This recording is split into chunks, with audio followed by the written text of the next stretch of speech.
Randi Miller of the United States against Yudari Sanchez, about 69 kilograms, 152 pounds. So the American 2008 Olympic bronze medalist, retired after a 5-year absence, has come back to the sport, won her second U.S. Open title. Last year made the world team, and then is back in action this year, competing again in Times Square as she's done in the past. Yeah, Randy's just completely, a changed athlete. You look at going and competing and then taking some time off, and it kind of changes the way that you look at life and you look at the sport of wrestling. And given the ability that she's had in the past, she looks at the future of being, even that much better. And now she's figured a few things out. She knows exactly what she wants. Her goals are a little bit more established, and that's to get back on the podium and ultimately win a medal. The 31-year-old runner-up to Elena Piraskova at the U.S. Open this year, earlier this month in Las Vegas. Her opponent, age 16, so very young to compete at this level, but very talented. She was the 2015 Pan American Championships champion, ranked 16th in the world in this weight class. Miller currently ranked 18th, but again, trying to find her form after returning to the sport within the past 18 months. And that's the thing about wrestling is, they don't, age doesn't determine anything about it. It all depends on the development of the athlete. Some athletes pick up the technique quicker, and ultimately, Randy's, got the experience, but then ultimately, can you stay in good enough position? There's a transition age where you're too old to wrestle. Physically, you start to decline, but mentally, you continue to develop. And so, Randy's trying to convince herself that she's still at that level and taking wrestling to that level. And, I look at Randi being somebody who, not only pushes here today, but then ultimately through the next year through the Olympic trials. So a stall warning here. Miller trying to get active right now, being put on the 30-second shot clock. We look for our first point here in this opening period. Miller able to get the push out, so she's on the board with a 1-0 lead.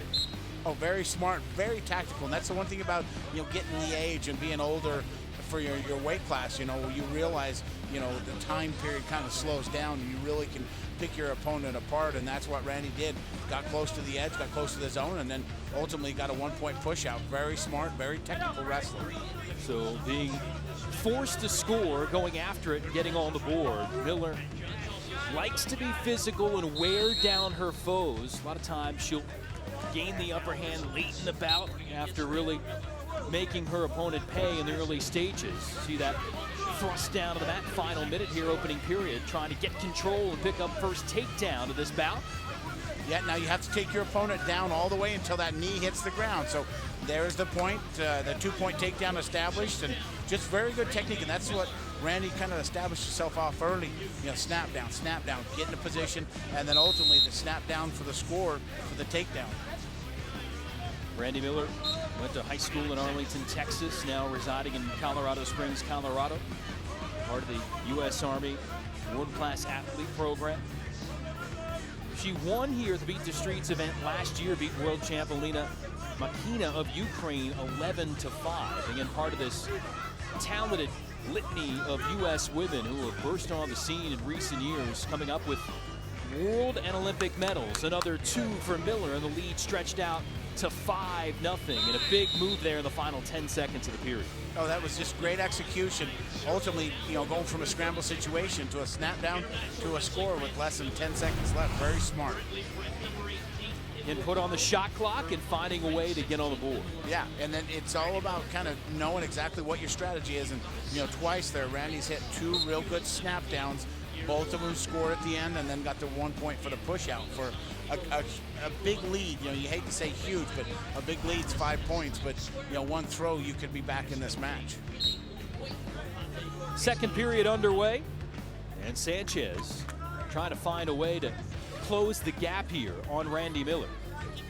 And 2 or 3 times Sanchez has been in a position. She's got good underhooks, but Randi just continues to come back to the front headlock position. Now if Randi can kind of dump the pressure, come around the side, and get the 2-point takedown, that's just that consistent pressure, and wrestlers always, talk about, how do you handle a veteran wrestler, and typically like Randi, now and before she retired, you know, she had pressure. She was consistent. She was really driven and focused. And you see she has that now. Can she put the physical with the mental and put the tools back in place and get back on the Olympic team and ultimately, hopefully, the podium for her. Two-time U.S. Open champion, including last year, then went on to make the world team. Again, be a tougher task for her trying to work through the challenge tournament at the World Team Trials coming up in Wisconsin. In a few weeks, Miller with another deuce. It's 7-0, make it 9-0 now.